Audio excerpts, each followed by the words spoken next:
We have been in quarantine for the past 2 months. In this video, I'm going to give you a guide to everything you should watch while in quarantine.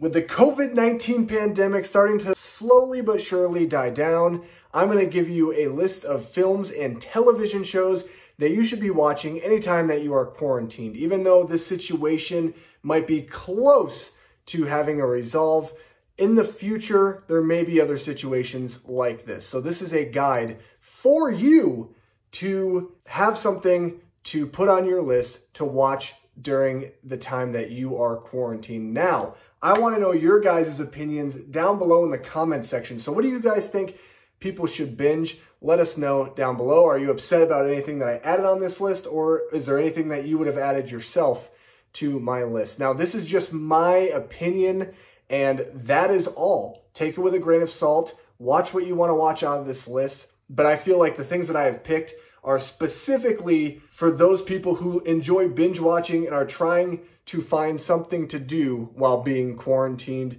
and at home. I want to start with television shows. Now, I don't talk a lot about TV on my YouTube channel. I mainly focus on movies because in terms of my everyday life, I don't really watch a lot of television. I mostly binge film, where I watch different types of films pretty much throughout a weekly basis. But I decided to put some TV shows that I think are definitely worth your time and will definitely make quarantine a more happier and better situation.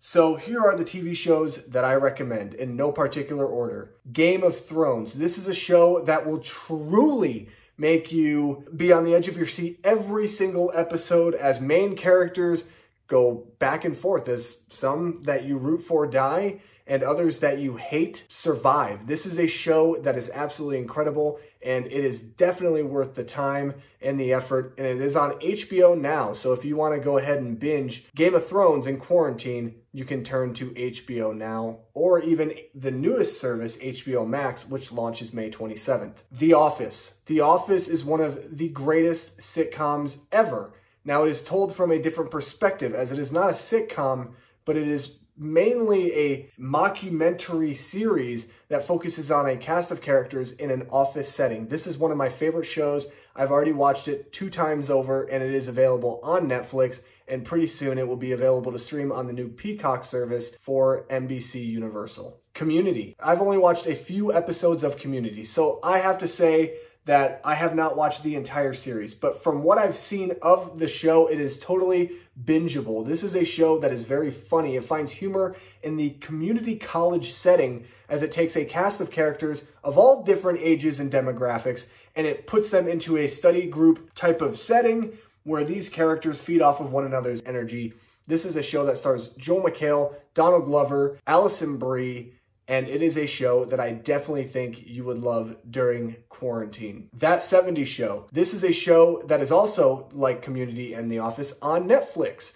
This is a show that follows a group of friends set in the time of the late 1970s. This is one of my favorite sitcoms of all time. It is hilarious. This show always keeps you laughing, and it has amazing gags, and it really rips into the 70s stereotypes and the 70s vibe. So this is one show that you definitely need to put on your list. Cobra Kai. This is a show that is a YouTube TV original. This basically brings the Karate Kid back into a modern day setting with characters like Daniel LaRusso coming back into the fold as he is trying to take down Cobra Kai once again, but this time with a new cast of students, including his daughter. This is a fantastic show, and I cannot wait for the next season, as the next season should hopefully be available sometime in 2020 as we await this pandemic crisis. And the last show that I recommend you watch is one that is also on Netflix that my wife and I are currently watching, and that is Avatar: The Last Airbender. This is a show that, yes, it is animated. You would look at it on the surface and say, this is a kid's television program, but it's not. It's a lot more than that. This deals with the 4 elements of water, fire, earth, and air, and it is a show that is very epic in scope, and it's awesome because these characters, you fall in love with them, brings in a lot of different personality, and it's able to craft an incredibly deep story into something very ancient and almost haunting because of how real this story can be applied to everyday life in terms of leadership and those people who abuse power. And I just absolutely love this show, and I think that you will as well. So those are all the TV shows that I recommend. Now we're getting into movies. There's a lot. Whoa, wait a second. Before you move on to movies, past Nick, this is future Nick here, and I forgot to mention another TV show, and I can't believe that I almost forgot this television show. That is Last Man on Earth. This is a recommendation because this fits perfectly with the state of where we all are currently around the world during this pandemic. It is about a guy who basically is the last man on Earth, and a virus wipes out pretty much the entire human civilization. And it's hilarious. It stars Will Forte, January Jones, and this is a show that is absolutely comedic, but there are some jokes that I could see people not finding funny. It's a very different type of humor style where they do make constant fart jokes or constant jokes about things that may be deemed inappropriate at times. So if you're that type of person who really wants to try edgy comedy or wants a new TV show to watch that is a little bit different and a little bit more niche, then I definitely recommend you watch The Last Man on Earth. Anyway, past Nick, take it away with the movie recommendations. I'm going to go through franchises. I'm not going to be particular, and I'm not going to give explanations of why you should watch these movies or why these movies are important towards a marathon or a binge. A lot of these speak for themselves. First and foremost, the obvious one for me, being who I am. You all know me on this channel. Star Wars, the franchise, the entire saga, I think is worth binging. That's all I need to say. Back to the Future trilogy. Lord of the Rings trilogy. Both the theatrical and extended editions apply. Halloween franchise. The Friday the 13th franchise. Nightmare on Elm Street franchise. Even though you can skip Freddy's Dead because that movie really sucks. Pixar films. This includes Toy Story, Up, WALL-E, Coco, Ratatouille, and many more incredible films, as this library is very extensive, and these are incredible animated films for the entire family to enjoy. The Marvel Cinematic Universe. Obviously, we have latest entries like Avengers Endgame and Avengers Infinity War, but this really gets deep-rooted back 10 years ago with Iron Man and Thor and Iron Man 2, and this is a very extensive cinematic universe that is continually being added and added upon, and this cinematic universe is absolutely epic, and it's a great binge for anybody who is either a wholehearted MCU fan or someone who's just breaking into the MCU mold. This is a fantastic franchise to binge, and every single movie, although it might not be the same character, they tell the next successive story in the line of all of the films leading up to the big climax, which is Avengers Endgame. Harry Potter franchise. The Saw franchise. Although these movies can be really gory and it's not recommended for kids. The DC Extended Universe. This includes Man of Steel, Aquaman, Wonder Woman, and you could even put Shazam on that list. All of these films are pretty interesting in terms of what they bring to the comic book genre. Some are better than others. You could probably skip Suicide Squad. It's not a very good film, but there are some movies that are a lot of fun, and you can really have a blast in having something different than what the Marvel Cinematic Universe gives us. And I recommend Birds of Prey. It's a pretty good film. It's all right. It's not bad. Now, I'm going to give you some films that aren't franchises, but movies that I would recommend you binge. And I'm going to also give you certain directors that you should watch. Christopher Nolan. Not only should you watch the Dark Knight trilogy, but Christopher Nolan's extensive library includes Inception, Interstellar, Memento, and Dunkirk. Christopher Nolan is my favorite director of all time, along with Quentin Tarantino and Bong Joon-ho, and his movies will be sure to leave your head scratching, and honestly, it'll make you be thinking about a lot of different things other than the certain pandemic or quarantine situation that you're in, and it will definitely be a twist of the mind, and it's a great experience as he is a phenomenal filmmaker, one of the best working today. Alfred Hitchcock, the master of suspense himself. Not only does he have Psycho or The Birds, but he has Notorious. He has Rebecca, Shadow of a Doubt. This is a guy who is an absolute genius at the craft of directing. He is an auteur, and this is a guy who everyone needs to at least watch pretty much 5 to 10 films in his filmography in order to really appreciate what film actually is. This guy brought a lot to film, and he is a treasure and a true hero and pioneer of the film industry. Martin Scorsese. Not all of his films are hits. Raging Bull, I'm not a big fan of, but he does have some incredible films that include The Wolf of Wall Street, Irishman, Shutter Island.